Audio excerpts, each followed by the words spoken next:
Primera lectura del día de hoy, del libro de los Hechos de los Apóstoles. El hombre que había sido curado seguía aún con Pedro y con Juan. Y el pueblo, lleno de admiración, acudió en masa a los llamados arcos de Salomón, donde estaban ellos. Al verlos, Pedro tomó la palabra y les dijo: Israelitas, ¿por qué les sorprende esto? ¿Por qué nos miran de esa manera? Como si por nuestro poder o religiosidad personales hubiéramos hecho caminar a este hombre. El Dios de Abraham, de Isaac y de Jacob, el Dios de nuestros padres, glorificó a su siervo Jesús, a quien ustedes entregaron. Y cuando Pilato se decidió a soltarlo, lo repudiaron. Han repudiado al que era santo e inocente. Pidieron que les dejara en libertad a un asesino y han dado muerte al que nos lleva a la vida. Pero Dios lo resucitó de entre los muertos, y de eso somos testigos nosotros. La invocación del nombre de Jesús hecha con fe fue la que fortaleció a este hombre que ven y conocen. La fe que Él nos ha dado fue la que obtuvo esta completa curación a vista de todos ustedes. Ahora bien, hermanos, yo sé que eso lo hicieron por ignorancia, lo mismo que sus autoridades. Pero de esta manera Dios cumplió lo que había anunciado de antemano por boca de todos los profetas, que su ungido tenía que padecer. Arrepiéntanse pues y vuelvan a Dios para que se borren sus pecados. Entonces mandará el Señor tiempos de alivio y enviará a Jesús, el Mesías, que le está destinado. Pues Él debe permanecer en el cielo hasta que se cumpla todo lo que habló Dios por boca de sus santos profetas desde tiempos antiguos. Moisés había dicho: el Señor su Dios le suscitará de entre sus hermanos un profeta como yo. A él deben escucharlo en todo lo que les diga, y todo aquel que no escuche a aquel profeta será exterminado del pueblo. Y todos los profetas que hablaron luego, desde Samuel en adelante, anunciaron también estos días. Ustedes son hijos de los profetas y beneficiarios de la alianza que hizo Dios con sus padres cuando dijo a Abraham: por tu descendencia se bendecirán todas las familias de la tierra. Así pues, Dios, al resucitar a su siervo, se lo envió en primer lugar a ustedes, para que cada uno se aparte de sus malas obras, y Él los colme de bendiciones. Palabra de Dios. Reflexión de la primera lectura del día de hoy. Con este discurso bastante articulado, pretende convencer Pedro de su error a los que rechazaron a Cristo, ofreciéndole la posibilidad de arrepentirse. Pedro establece una distinción muy importante. Antes de la resurrección era el tiempo de la ignorancia, el tiempo en que era posible cometer errores. Fue el tiempo que permitió a Dios dar cumplimiento a las profecías. Pero después del hecho clamoroso de la resurrección ya no se admite la ignorancia, porque aquel que fue crucificado por los hombres ha sido resucitado por Dios. Y los que lo rechazan merecen ser excluidos del pueblo de Dios como reincidentes. Por otra parte, el arrepentimiento y la aceptación de Jesús pueden apresurar los tiempos de las bendiciones mesiánicas cuando Dios al final del mundo enviará a Jesús por segunda vez, a fin de que tanto sus enemigos como los incrédulos lo reconozcan como Mesías. Ahora está en el cielo, desde su ascensión hasta la restauración final. Pero habla también de Moisés, que había dicho: el Señor Dios vuestro os suscitará de entre vuestros hermanos un profeta como yo. Lucas lee suscitará, en el sentido de volver a suscitar un profeta como Moisés, es decir, a Jesús, hermanos. A este hay que escuchar. El que no lo haga será excluido del pueblo santo. Podemos señalar que mientras Mateo considera a los cristianos como un pueblo nuevo que sustituye al antiguo Israel, Lucas subraya la continuidad del pueblo de Dios a través de los judíos que acogen a Jesús. Pedro afirma por último que sus oyentes forman parte del pacto a través del cual serán bendecidas todas las naciones en la descendencia de Abraham. En suma, hermanos, con su resurrección Jesús trae la bendición a los judíos y la oportunidad de la conversión. Lectura del Evangelio del día de hoy. Del Santo Evangelio según San Lucas. Los discípulos, al regresar de Emaús, contaron lo que les había pasado en el camino y cómo Jesús se les había dado a conocer a partir el pan. Cuando estaban hablando de esto, Él mismo se presentó en medio de ellos y les dijo: les traigo la paz. Ellos se quedaron atónitos del miedo, pensando que estaban viendo un fantasma. Él les dijo: ¿por qué asustarse tanto? ¿Por qué tantas dudas en su interior? Miren mis manos y mis pies.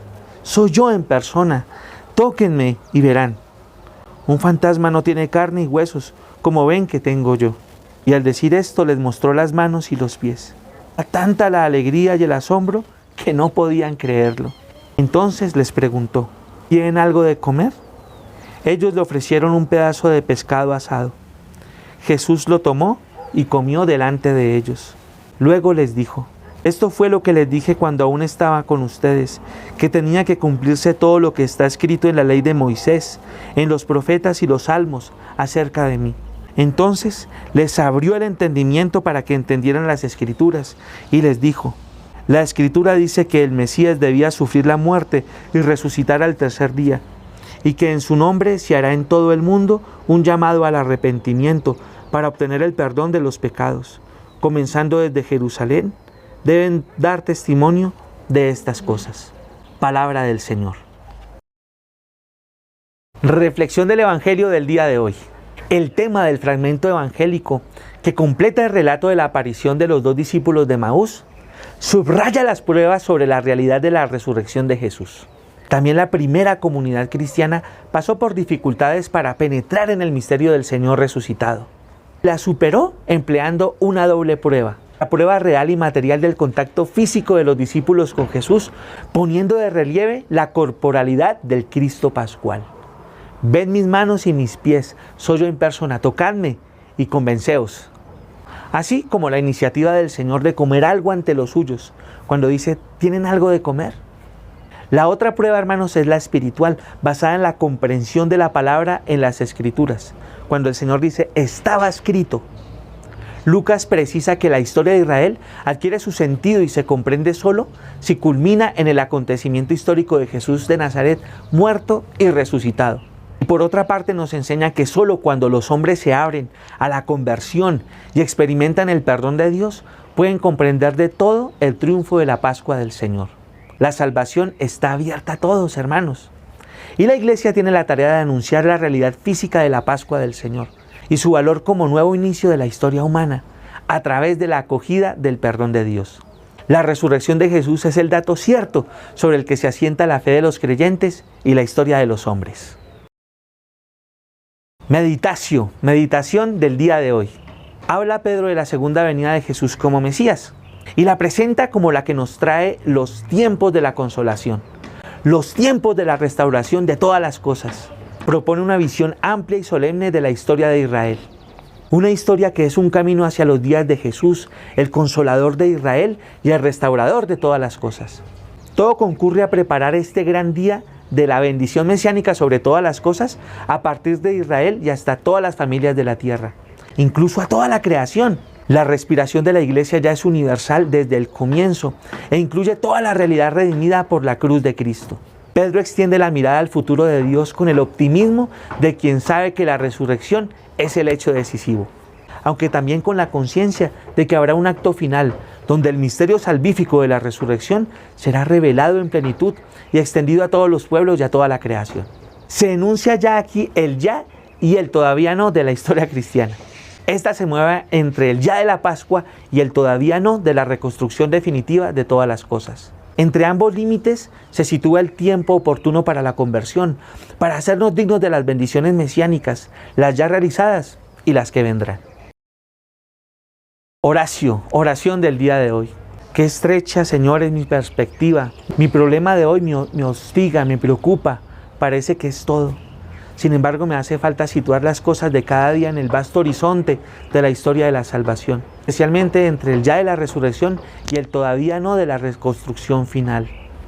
¿Qué alivio tendrían con ello mis pequeñas acciones y mis pequeñas o grandes preocupaciones? Ayúdame, Señor, a hacer cada día el encuadre de la situación, no tanto para relativizar mis cosas, como para insertarlas en el plano general de la historia de la salvación.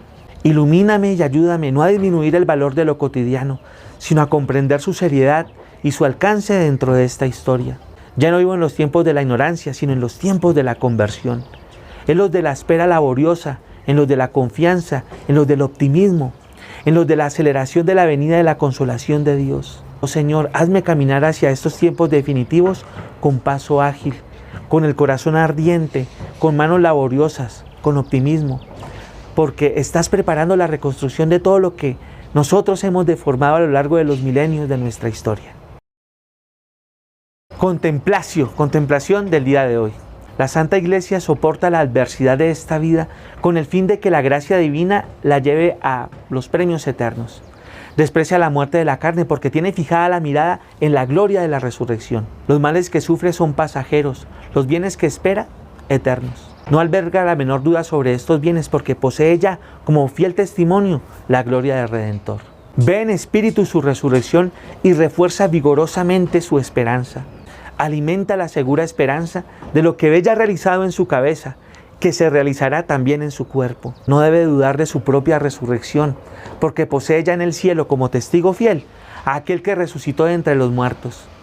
Por eso, cuando el pueblo creyente padece la adversidad, cuando pasa por la dura prueba de las tribulaciones, debe elevar el espíritu a la esperanza de la gloria futura. Y confiando en la resurrección de su Redentor debe decir: tengo en el cielo mi testigo, mi defensor, que habita en lo alto.